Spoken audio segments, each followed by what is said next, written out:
요한복음 16장까지 읽었습니다. 11월 들어서 첫 번째 맞는 새벽 기도에 나오신 여러분들에게 하나님이 귀한 은총 베푸시기를 원합니다. 오늘도 하나님 우리와 함께 하시고 한 주간 내내 승리케 하실 줄 믿습니다. 요한복음에는 공관복음과 달리 우리에게 주시는 또 새로운 기쁨과 소망의 메시지들이 많이 있습니다. 14장에도 보면은 우리의 염려, 걱정, 근심을 다 내려놓고 주님이 준비한 그것을 바라보고 달려가라는 말씀이 나와요. 14장 1절 보겠습니다. 너희는 마음에 근심하지 말라. 하나님을 믿으니 또 나를 믿으라. 이 근심, 염려, 걱정은 메림나라고 하는 나누인다고 하는 뜻입니다. 우리가 걱정하고 근심하고 염려하는 것은 내 마음이 나누이기 때문에 그렇거든요. 그러지 말고 하나님을 믿으니 또 나를 믿으라. 아무것도 염려하지 말고 오직 기도와 간구로 너희 구할 것을 감사함으로 아뢰라. 이렇게 주님 말씀하셔요. 하나님을 믿고 또 나를 믿으면 너희들이 염려하고 걱정하고 근심할 것이 없다. 이유는 내 아버지 집에 거할 것이 많다. 너희들이 죽으면 어떠냐? 더 좋은 집을 내가 예비하고 너희들을 맞을 준비할 거 있는데 왜 걱정하느냐? 이거 믿음이 없어서 걱정하는 거지요. 내 아버지 집에 거할 것이 많도다. 그렇지 않으면 너희에게 일렀으리라. 내가 너희를 위하여 거처를 예비하러 가노니. 거처, 전의 성경은 처소를 예비하러 가노니. 우리가 영원히 살 집을 주님이 먼저 준비하러 가신다는 거예요. 주님은 그래서 죽으셔야 되고, 그래서 부활하셔야 되고, 승천하셔야 되는 거예요. 가서 준비하셔야 되니까. 주님이 먼저 부활의 첫 열매 되시고, 우리가 그 다음 열매 되게 하셔서 주님이 가신 그곳에서 영원히 주님과 함께 왕노릇하며 살아갈 수 있도록 주님이 다 만들어 놓으시니까 걱정하지 말라는 거예요. 오늘 맨 마지막에 16장 마지막 절이 이런 거거든요. 16절 33절 한번 보겠습니다. 같이 한번 읽어요. 이것을 너희에게 이르는 것은 너희로 내 안에서 평안을 누리게 하려 함이라. 세상에서는 너희가 환난을 당하나 담대하라. 내가 세상을 이기었노라. 아멘. 근심, 걱정, 염려하지 말고 평안을 누리라. 내가 너희에게 평안을 준다.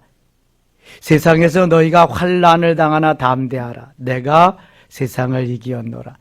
예수님도 아니 그 누구도 이 세상에서는 예수 믿는 사람을 좋아하지 않습니다. 환난과 핍박과 왕따를 당하게 하고 따돌림을 당하게 하고 그저 엄청난 어려움을 당하게 된다는 예수님이 그랬어요.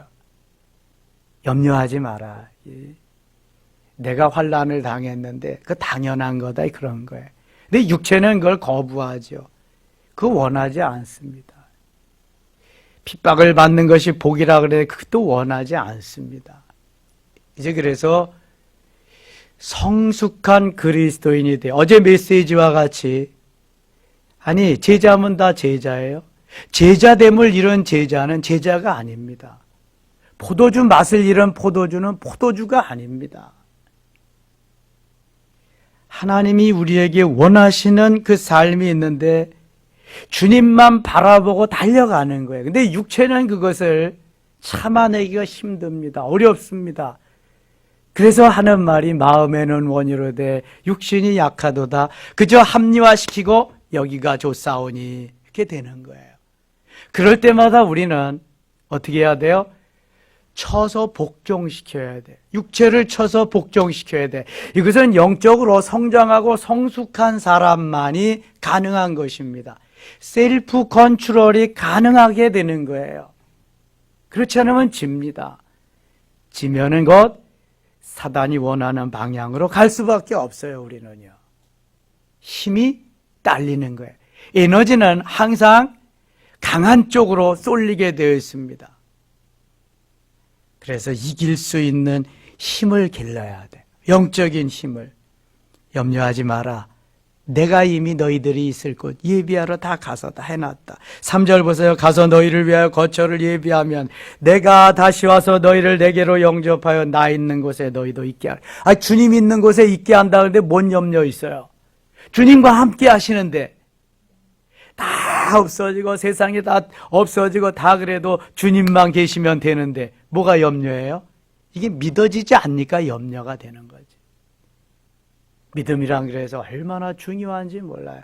나의 삶에 어떠한 상황이 사건이 펼쳐지더라도 이 믿음만 있으면 그래서 순교할 수 있는 거예요. 믿음이 없으면 순교 못하지요. 어떻게 하겠어요? 믿음이 없으면 코로나 시대에 주 앞에 나올 수 없는 거예요. 어떻게 나오겠어요? 내가 어디로 가든지 그 길을 너희가 아느니라. 도마가 이르되 주여 주께서 어디로 가시든지 우리가 알지 못하거늘 그 길을 어찌 알겠사옵나이까. 8절입니다. 6절 같이 읽어요. 예수께서 이르시되 내가 곧 길이요 진리요 생명이니 나로 말미암지 않고는 아버지께로 올 자가 없느니라. 아멘. 요한복음에는 공관복음에 있지 아니한 아주 특징적인 거 요한복음에만 나오는 게 있다 그랬어요. 뭐라 그랬어요? 에고 에이미 영법. 나는 무엇이다. 나는 생명의 떡이다. 나는 세상의 빛이다. 나는 양의 문이다. 나는 선한 목자다. 나는 부활이요 생명이다. 나는 길이요 진리요 생명이다. 나는 포도나무요 내 아버지는 농부다. 요한복음에 7가지나 되는 에고에임이 나는 무엇이다라고 하는 그런 용법이 나오는데 내가 곧 길이요 진리요 생명이다. 나로 말미암자는 아버지께로 올 자가 없네. 이것은 오직 주님만이 참 길이고 참 진리고 참 생명임을 말씀하는 거예요. 주님 외에는 없다는 거예요. Only one, 오직 Jesus 한 분, 그분만. 그래서 영어 성경에는 I am the way, I am the truth, I am the life. 내가 그 길이고 내가 그 생명이고 내가 그 진리고 내가 그 생명이다. 이렇게 말씀해요. 나밖에 없다는 게 나밖에. 많은 변질된 신학자들이 예수밖에도 구원이 있다. 포스트 모더니즘을 강조하는데요. 그거는 다 웃기는 겁니다. 예수 밖에도 예수 외에도 구원이 있다면 순교할 사람 없습니다. 우리가 생명을 걸고 복음을 전할 이유도 없습니다. 코로나 시대에 이렇게 계속 나와서 예배드릴 이유도 없습니다. 예수 밖에도 구원이 있으면 다른 거기도 찾아가서 하면 되는 거죠. 뭐 편안하게. 그런데 예수 밖에 구원이 없습니다. 예수 외에는 구원을 주실 분이 없습니다. 이미 요한복음 1장 1절에서 하나님이 사람이시고 사람 되셔서 1장 14절에 우리에게 오신 이 사건은 그래서 우리를 살리려고 예수님 밖에 구원자가 없어서 우리를 살리러 오심을 강조하고 말씀하고 있는 거예요. 여러분 속지 마세요. 우리는 종교가 아닙니다. 삶 자체입니다. 예수 그리스도가 생명 자체이기 때문에 생명 자체로 살아가는 거지 우리는 종교적으로 뭐 하는 게 아니에요. 지금은 뭐 불교나 회교나 다른 뭐 어떤 종교보다도 더 폄하해서 가장 낮은 곳으로 몰아넣고 있지만 그거 상관없어요. 길이시고 진리시고 생명 되시는 주님은 한 분밖에 없어요. 언제 기독교가 계속해서 그냥 뭐 근심 걱정 없이 환난 핍박 없이 탄탄대로만 달려온 그런 적이 없어요. 그런 때는 반드시 부패했습니다. 환난이 있고 어려움이 있고 그것을 뚫고 계속 나온 우리 기독교입니다. 이런 때에 우리들이 바로 서서 바로 하나님의 사람으로 진정한 그리스도인으로 자기를 매김하지 아니하면 우리는 먹힙니다. 여기에서 일어나야 됩니다. 주저앉으면 안 됩니다. 제자됨을 잃은 제자는 쓸모가 없습니다. 꼭 필요해서 주님이 데려갔는데 그때 쿨쿨 잠만 자고 있다. 주님께 단 1%도 도움이 안 됩니다. 주님은 부족한 2%를 좀 채우기 위해서 데려갔는데 도움이 안 되면 쓸모가 없다는 거죠. 오순절 사건이 지나서야 쓸모 있는 제자가 됩니다. 오순절 사건 전에는요, 다 내가 크니 한 자리 해먹고 그 다음에 출세하고 성공하기 위해서 따라다니는 무리들일 뿐이에요. 그땐 제자가 아닙니다. 무엇을 말하는 거예요? 하나님이 험난한 풍파많은 세상에서 다 훈련하고 연단하고 다 고난을 통해서 만드시고 이제 됐다. 너 진짜야. 그래서 가나안 땅 들어갈 때 다 훈련하고 제쳐놓고 60만 3,550명 중에서 60만 3,548명은 광야에다 묻어버리시고 단 2명만 데려가시잖아요. 여호수아와 갈렙만. 이렇게 어려운 곳입니다, 여러분.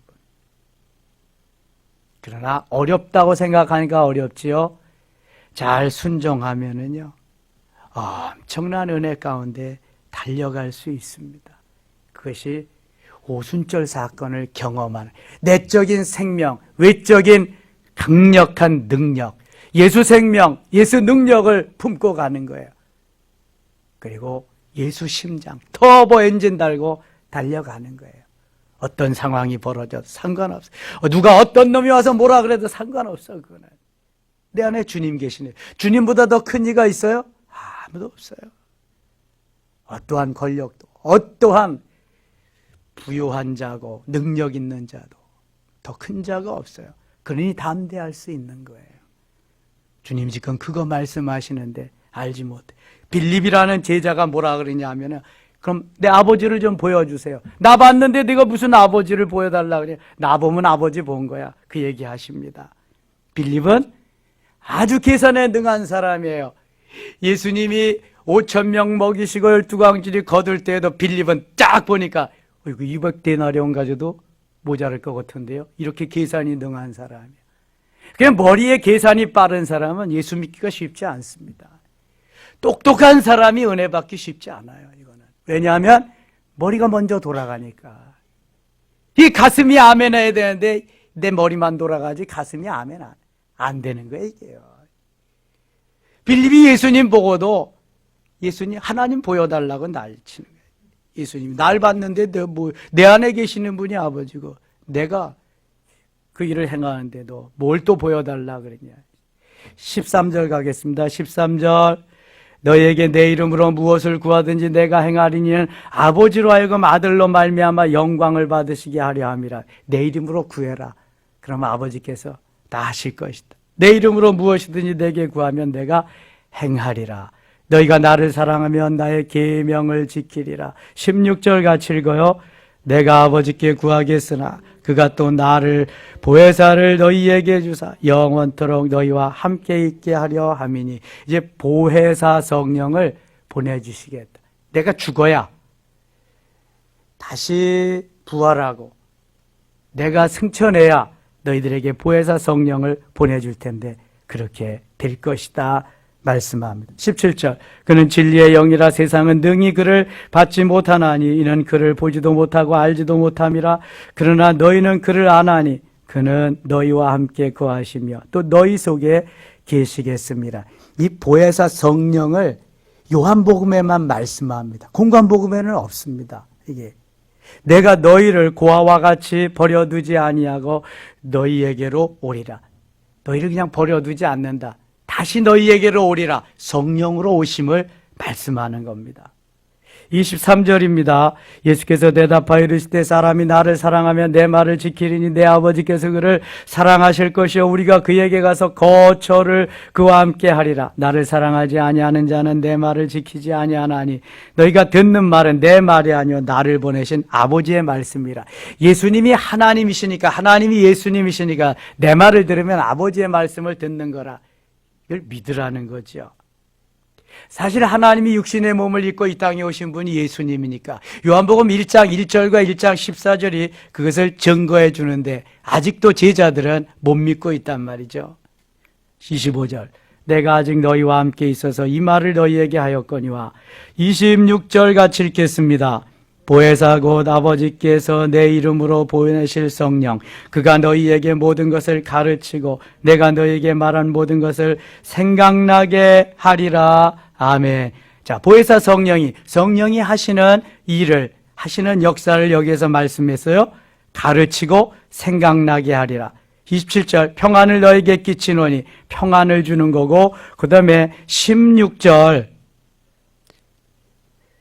4절 한번 보세요. 16장 4절 오직 너희에게 이 말을 한 것은 너희로 그 때를 당하면 내가 너희에게 말한 이것을 기억나게 하려 하며 자, 보혜사 성령이 하시는 사역이 가르치시고 생각나게 하시고 평안을 주시며 기억나게 하시는 일입니다. 가르치고 생각나고 기억나고 평안을 주시는 것이 성령께서 하시는 일이란 말이죠. 그러니까 성령이 우리에게 함께 하셔서 내가 깨달을 수 있고 생각나게 하고 기억나게 하고 평안을 누리며 갈 수 있는 거예요. 이것이 안 되면은 나는 지금 딴 데로 엉뚱한 데로 가는 거예요. 사단이 내 생각을 이끌고 가는 거예요. 성령 그분이 가르쳐 주시고 생각나게 하신다. 14장 27절 다시 갑니다. 평안을 너희에게 끼치노니고 나의 평안을 너희에게 주노라. 내가 너희에게 주는 것은 세상이 주는 것과 같이 아니하거니와 너희는 마음에 근심하지도 말고 두려워하지도 말라. 세상이 반짝하게 주는 평안이 아니다. 내가 주는 평안 진짜다 이거. 내가 너희에게 주는 거니까 근심하지 말고 두려워하지 말라. 코로나 때문에 두렵습니까? 근심하고 살고 있습니까? 이제 일상입니다, 여러분. 코로나 위드라는 말을 많이 쓰는데요. 코로나와 함께 산다는 거예요. 암 환자들이 두려워하고 그러지요. 근데 병원에 가면 이제 같이 사세요. 10명 중에 4명은 암 환자니까 그냥 같이 사세요. 그런다. 이 코로나하고 같이 살아야 돼요. 어제 장덕인 선교사님 그러시잖아요. 뭐 멕시코, 미국 그런 데는 격리하는 것도 없대. 그냥 자기가 알아서 하는 거지 뭐 알아서 더 살려면 마스크 쓰고 이렇게 하면서 사는 거지. 같이 사는 거예요. 같이. 자, 그러면 코로나와 같이 산다. 우리는 지금 누구하고 같이 살고 있어요? 주님과 성령께서 나와 함께 하셔서 같이 살아가고 있어. 그럼 뭐 코로나 같은 거는 같이 우리와 같이 일상생활에 같이 해도 뭐 감기와 같은 건데 뭐 독감과 같은 거고 다 질병 만연하고 있는 그런 건데 이게 같이 가는 거예요. 물리치면서 가는 거예요.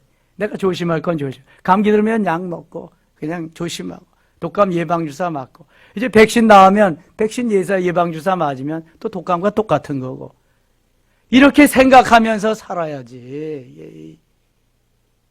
예수 믿는 사람하고 믿지 않는 사람하고 똑같으면 안 되는 거예요, 여러분. 가치관이 다르고 신앙관이 다르고 뭘 믿음으로 나아가는 삶이 달라야지 이게.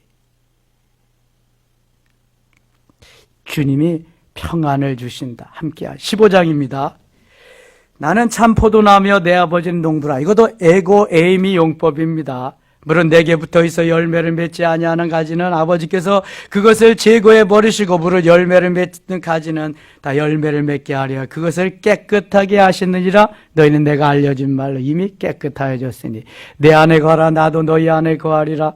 가지가 포도나무에 붙어있지 아니하면 스스로 열매를 맺을 수 없을 것이 너희도 내 안에 있지 아니하면 그러하리라. 나는 5절 같이 읽을게요. 나는 포도나무며 너희는 가지라. 그가 내 안에 내가 그 안에 거하면 사람이 열매를 많이 맺나니 나를 떠나서 너희가 아무것도 할 수 없음이라. 아멘. 예수님이 참 포도나무고 아버지는 농부라고 너희가 나에게 붙어있기만 하면 열매를 맺는다. 포도나무는 줄기에서 열매를 맺지 않는 거 아닙니다. 가지에서 열매를 맺습니다. 그러니까 열매는 포도나무이신 예수님이 맺는 게 아니라 가지인 우리가 맺는 거예요. 자, 예수님은 교회의 몸된 교회고 그 교회의 지체가 누구예요? 우리들이란 말, 지체들이 열매를 맺어가는 거예요. 포도나무의 존재의 가치는 나무를 심는 목적은 어디에 있어요? 열매를 맺는. 포도나무를 심는 농부는 관상수로 보기 위해서가 아닙니다. 기둥으로 삼기 위해서가 아닙니다. 꽃을 보기 위해서가 아닙니다. 포도나무를 심는 유일한 목적이 한 가지 있는데 그것은 포도 열매를 따기 위해서, 열매를 수확하기 위해서입니다. 그래서 열매가 없는 포도나무는 과감히 베어버립니다. 왜냐하면 노동력의 손실이요, 경제적인 손실이요, 이것은 모든 것에 손해를 끼치기 때문에 다 잘라버린다는 거예요. 그런 말씀 지금 하는 거예요. 근데 너희들이 나를 떠나서는 아무런 열매를 맺을 수가 없다. 나에게 붙어 있어야 된다. 예수님께 꼭 붙어 있으시기 바랍니다. 코로나라고 떨어져 있으면 안 돼. 붙어 있어야 돼. 교회가 주님의 몸입니다. 여기에 붙어 있어야 되는 거야, 여기에. 그 몸에 머리 되시는 분은 누구예요? 교회 머리 되시는 분은 예수님. 그 몸에 지체가 되는 부분은 누구예요? 우리들. 붙어 있어야 돼요. 붙어 있어야 돼. 쓸데없는 말하는 신학자들, 목사님들이 요즘 너무 많습니다. 합리화시키기 위해서. 흩어지는 교회다. 어디든지 가서 이제는 그렇게 있어야 된다. 말은 맞아요. 근데 떨어져 있어 보세요. 어제도 제가 말씀드렸죠. 이야, 교회 나가지 않고 예배드리니 너무 좋다. 옷 아무렇게나 입어도 되고 아무 장소에 나가서 어떤 시간에 아무 장소에 나가도. 이게 뭔 예배예요? 거기 정성이 있어요? 거기 예배 아닙니다, 여러분. 이 말을 들으면 또 공격해오는 사람들이 계속 있을 거예요. 여러분, 주님의 몸된 교회에 내가 거기에 함께 붙어 있어서 그 주님과 함께 살아가야 여기에 열매가 나타나는 거예요. 역사가 일어나는 거예요. 마지막 때가 나타나리니 모이는 자가 없을 것이다. 말세에 모이기를 피하지 말라. 여러분, 이런 말씀을 어떻게 할래요? 하나님이 할 일 없어서, 쓸 것 없어서 하시고 쓰신 말씀이 아니잖아요. 붙어 있어야 열매를 맺는 거예요. 붙어 있어야. 생명력이 붙어 있어야 있지, 떨어지면 생명력이 없어요. 꽃꽂이가 너무 좋잖아요. 며칠 있으면 다시 들어요. 그런데 화분 같은데 뿌리가 있어서 하면 생명력이 있기 때문에 계속해서 가는 거예요. 저는 그래서 꽃꽂이보다 화분을 좋아합니다. 꽃꽂이 해놓으면 며칠 있으면 쓰레기만 많이 나가고, 꽃 볼 땐 좋은데 생명력이 있어요. 생명력. 7절입니다. 15장 7절. 너희가 내 안에 거하고 내 말이 너희 안에 거하면 무엇이든지 원하는 대로 구하라. 그리하면 이루리라. 내 안에, 내가 내 안에, 내가 네 안에, 그럼 무엇이든지 주겠다. 너희가 열매를 많이 맺으면 내 아버지께서 영광을 받으실 것이요 너희는 내 제자가 되리라. 아하, 열매를 맺지 못하면 제자가 아니다. 열매를 맺어야 제자다. 다시 8절 말씀 같이 읽겠습니다. 너희가 열매를 많이 맺으면 내 아버지께서 영광을 받으실 것이요 너희는 내 제자가 되리라. 열매를 많이 맺어야 돼. 포도나무의 존재의 목적은 열매 맺는 거라니까요. 열매 맺어야 돼. 나만 예수 믿고 구원받으면 안 되고 이제 열매를 맺어야 돼. 우리 일가 친지들, 우리 가족들, 친구들 열매를 맺어야 돼. 코로나 시대에 전도하기가 어려워요. 그러나 계속 기도하면서 SNS로 계속 카톡으로 해서 해야 돼요. 13절입니다. 사람이 친구를 위하여 자기 목숨을 버리면 이보다 더 큰 사랑이 없나니. 친구 중에 가장 귀한 친구가 예수님이에요. 예수님이 친구라고 우리를 불러주셨으니까. 예수님 같은 친구가 없잖아요. 너희가 16절입니다. 16절 같이 읽어요. 16절. 너희가 나를 택한 것이 아니여 내가 너희를 택하여 세웠나니 이는 너희로 가서 열매를 맺게 하고 또 너희 열매가 항상 있게 하여 내 이름으로 아버지께 무엇을 구하든지 다 받게 하려 함이라. 아멘. 제가 어제 설교하다가 이 16절 말씀을 인용하기도 했지요. 우리가 주님을 택한 게 아닙니다. 내가 주님 앞에 나온 것 같지만 주님이 우리를 택한 거예요. 주님이 우리를 부르신 거예요. 이 새벽에도 여러분들이 나올 수 있는 것은, 내 육체를 쳐서 복종시키고 나올 수 있는 것은 주님이 부르셨기 때문인 줄 믿습니다. 물론 내가 나를 쳐서 셀프 컨트롤하면서 나왔지만 궁극적인 그 이면에는 주님이 부르셔서, 주님이 사랑하셔, 주님이 이끄셔서 나올 수 있는 거예요. 주님이 힘 주시지 않으면 불가능합니다. 이거는. 내 육체는 좀 더 놀자, 좀 더 자자, 좀 더 졸자, 좀 더 자자 하는 이것이 내 육체죠. 내 육체가 오늘도 달려나가야겠다. 하나도 없어요. 그런 육체는. 제자들이 그래서 자는 거예요. 선생님의 부탁에도 아랑곳 없이. 육체가 그런 거라니까요. 육체는 항상 깨어 쳐서 복종시키지 않으면 따라오지 않습니다. 그래서 주인 되는 영혼이 육체를 잘 길들여가지고 타일러가지고 데리고 다녀야 돼. 말 안 들으면 혼돈해야 돼. 그래서 혼은 혼내야 돼요. 혼은 혼나야 돼요. 혼이 육체에 속하니까. 한 번씩 혼나면은 정신 차리거든요. 그럼 또 가고, 또 정신 차리고 가고. 16장 가겠습니다. 16장 4절입니다. 오직 너에게 이 말을 한 것은 너희로 그때를 당하며 내가 너에게 말한 이것을 기억나게 하려 하며 처음부터 이 말을 하지 아니한 것은 내가 너희와 함께 있었음이라. 기억나게 하기 위해서 주님 성령으로 오셨다. 7절입니다. 7절. 그러나 내가 너희에게 실상을 말하노니 내가 떠나가는 것이 너희에게 유익함이라. 내가 떠나가지 아니하면 보혜사가 너희에게로 오시지 아니할 것이요 가면 내가 그를 너희에게로 보내리니 그가 와서 죄에 대하여 의에 대하여 심판에 대하여 세상을 책망하시리라. 예수님이 죽으시고 부활하시고 승천하시는 것은 다시금 우리에게 예수님이 다시 오시는 것을 의미한다. 무엇으로 오셔요? 성령으로. 그 성령의 이름이 뭐라고 그랬어요? 오늘 여기 보혜사.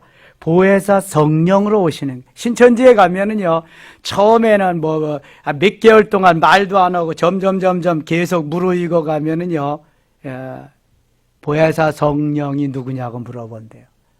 그러면 예수님이라고 그러면은요, 잘못됐다고. 보혜사 성령은 이만이라고 그렇게 한다는 거야. 이만. 그래서 이만인을 영생 불사한다고 그렇게 가르친다는 거야. 그래서 이만이가 보혜사 성령이라고. 그런데도 거기에 그렇게 꾸역꾸역 이것이 몇 년 동안 세뇌를 시킨다는 거예요. 몇 년 동안. 그러니까 그렇게 세뇌가 된다. 어제 모란봉이라고 하는 그런 이 탈북자들 그 대담하는 거 잠깐 봤는데요. 어떤 젊은이가 우여곡절 속에서 탈북을 해가지고 너무 자유롭게 너무너무 좋은데 부모 형제들이 다 북한에 있잖아요. 북한에 있어서 어떻게 한번 어떤 경로를 통해서 통화할 수 있는 이렇게 기회가 돼가지고 아버지하고 통화를 하는데 아버지가 너무 불쌍한 식구들이 대한민국이 이렇게 좋은 줄 몰랐으면 너무 좋습니다. 아버지 꼭 기회 되면 오시라 그랬더니 야 불순분자 반동분자는 너 하나만으로 족하다 그러더라는 거예요. 그러니까 이게 어려서부터 세뇌가 돼가지고 어른이 되니까요 김일성 주체 사상이 아주 확 잡혀 있어가지고 반동분자 불순분자는 너 하나만으로 족하다. 우리는 거기 안 간다. 그러더라는 거예요. 이야, 이게요, 주체 사상, 김일성 주체 사상도 이렇게, 김정일을 비롯해 김정은이 이르기까 3대에 가서 여기까지 이렇게 세뇌가 되는데, 믿음이 들어가지 않으면 아무것도 아니에요. 믿음만 들어가면은요, 이건 모든 것을 다 이길 수 있잖아요. 믿음. 성령으로 주님이 역사하시는데. 자, 24절 읽겠습니다. 16장 24절. 지금까지는 너희가 내 이름으로 아무것도 구하지 아니하였으나 구하라 그리하면 받으리니 너희 기쁨이 충만하리라. 구하되 어제 메시지와 같이 맨 마지막 결론은 누구의 뜻대로 구해야 된다? 아버지의 뜻대로. 그래 내 마음도 평안한 거예요. 안 돼도 잘 되는 거, 잘 돼도 잘 되는 거, 이게 아버지의 뜻대로 구해야 돼. 그래야 여러분 평안할 수 있어요. 그래야 머리카락 안 빠져. 그래야 잠 잘 수 있어요. 원수 때문에 잠 못 잔다니까. 그러지 마시고 아버지의 뜻대로 구하세요. 그리고 33절로 오늘 마무리합니다. 33절 같이 읽을게요. 이것을 너희에게 이르는 것은 너희로 내 안에 평안을 누리게 하려 함이라. 세상에서는 너희가 환난을 당하나 담대하라. 내가 세상을 이겼노라. 아멘. 오늘도 세상을 이기시기 바랍니다. 코로나를 이기시기 바랍니다. 어느 누구도 주님 앞에서, 나와 함께하는 주님 앞에서 다 한 길로 왔다가 일곱 길로 물러갈 줄 믿습니다. 승리는 우리의 것인 줄 믿습니다. 하나님 아버지 고맙습니다. 또 출발합니다. 도우시옵소서. 인도하시옵소서. 환난을 당하나 담대하라. 내가 세상을 이기었노라. 이기는 생명 주셨사오니 오늘도 가는 곳마다 이길 줄 믿습니다. 역사하여 주시옵소서. 예수님 이름으로 기도드리옵나이다. 아멘.